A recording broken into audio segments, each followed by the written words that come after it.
Public transit is one of, I think, the most visual and practical traveling hole effects ever created in Magic.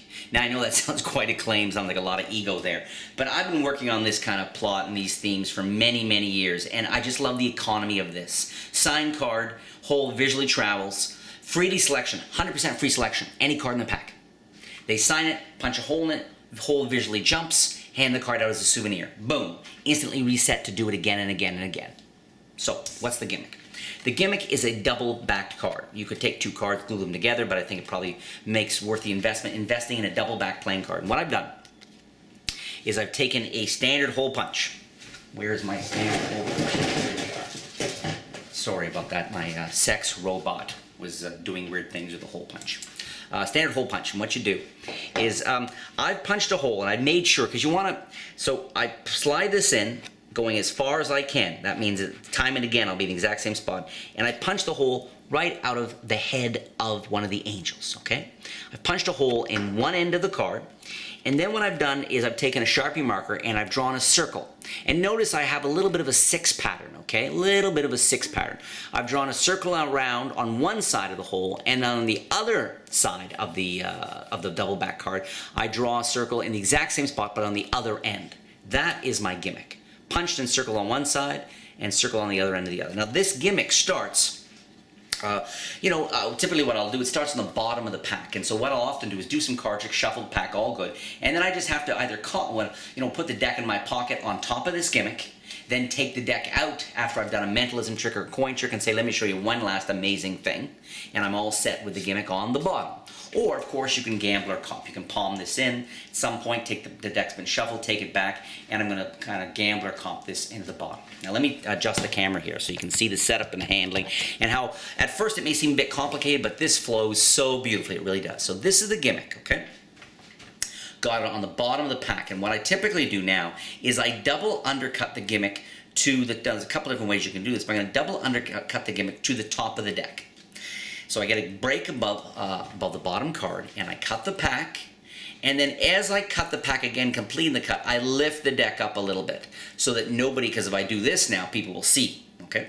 But if I sort of do this here like this, nobody sees. I turn the deck fully over, spread them out, and say touch any card. So they get to, so now the gimmick is resting on top, on the bottom of the deck, bottom of the face-up deck. I spread through the cards. They can touch any card, okay? I love this part.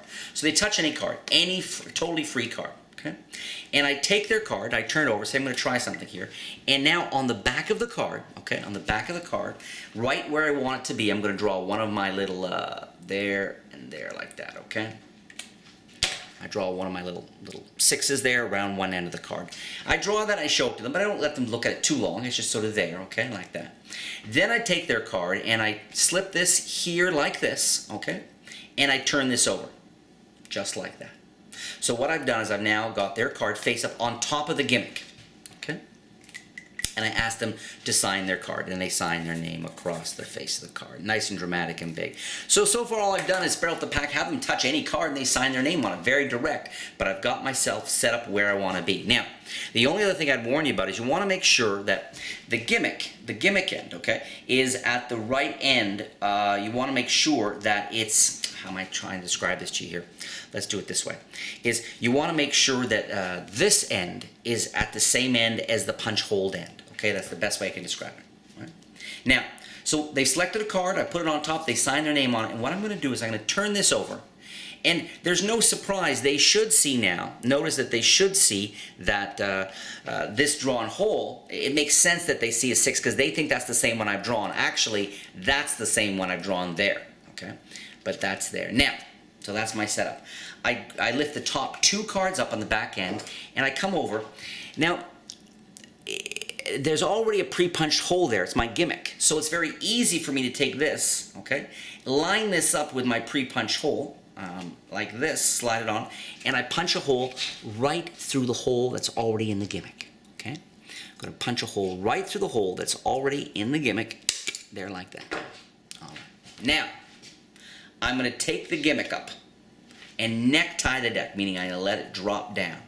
Notice the trick is already done. I already have now a hole punched through the circle on their signed card, even though they took any card.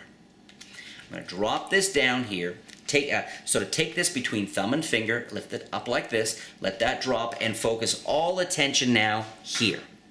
Now this is so pretty. I'm going to do sort of it's a snap change, but because of the way it's set up, I'm going to make it. I'm going to say watch the hole and watch the circle. You're going to see the hole jump inside the circle. And all I'm doing is an end for end snap change. I wave a large action. Under the large action, I'm going to flick that down. So here, here. And you almost give it, it almost looks like you're going to, now you could do the reverse, of course. You could just turn it 180 and say, you're going to shake the hole down into there. You're going to see it happen. Shake. And they see the hole jump right down in there. It's a beautiful, I mean, the illusion is absolutely perfect. That hole now jumping down. All right?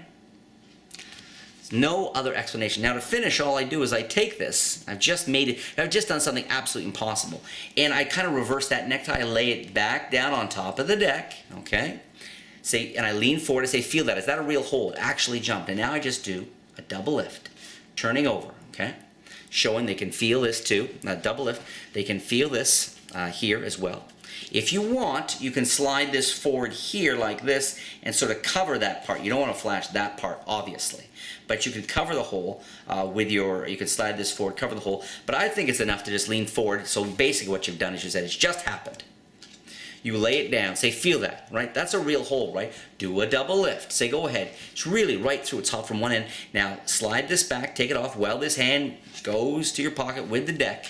And now you can hand this out. As promised, the hole visually jumped from one end to the other. Freely selected signed card. And yes, because it's here now on the bottom, if you wanted, if you had to, you're immediately set up to do this trick again and again and again. Any selected card, they visually see it jump. And yeah, I think there's lots of other traveling hole effects in Magic, even on cards. But I think you're going to find that given that this only requires a couple of basic sleights, happens in full view, you're instantly reset and all that stuff with a signed, freely selected card. I claim, my claim on this is that public transit fulfills a series of conditions that no other traveling hole effect fulfills.